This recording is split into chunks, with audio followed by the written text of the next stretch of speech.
Hello guys, for today's video, yung mga ganap namin sa pag-celebrate ng Mother's Day. So wala talaga ito sa aming plano, pero itong mag-ama ko ay niyaya na lang nila ako na mag-lunch kami dito.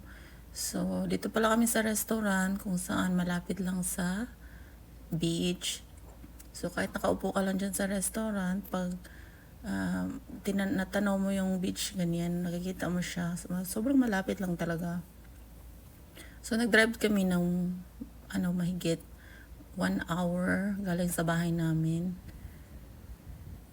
So, yan, di ba? Sobrang lapit lang talaga. Ang ganda ng restaurant na ito. Tapos, ayan, unang dumating, syempre, yung mga appetizer. So, ayun, nag-order kami ng clam chowder dahil nga malapit tayo sa beach. At masarap din kumain ng seafood paminsan-minsan. Ang sarap ng clam chowder nila. Sobra. Napa-order pa nga kami ng isa pa dahil nga yung anak ko kinulang. Tapos eto ring calamari dumating.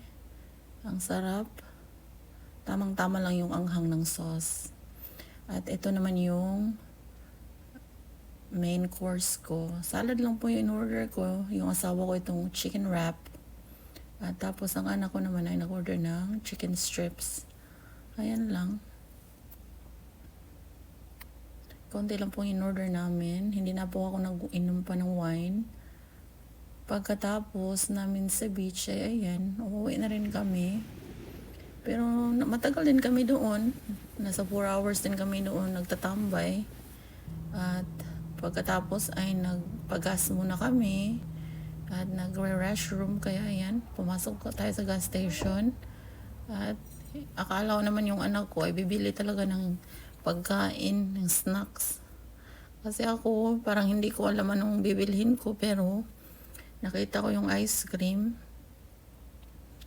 Kaya, ayan, bumili ako ng ice cream bar. Pero yung anak ko, ang napusuan niya ay yung mga laruan. Diyos ko, sabi ko, wag na bibili ng mga laruan dahil nga, minsan ilang beses lang niya paglaruan, tapos ayan, itatabi na naman, sayang, di ba? Ang sarap ng nabili kong ice cream, double caramel. Tingnan niyo siya, napili niya yung stuffed toys niya.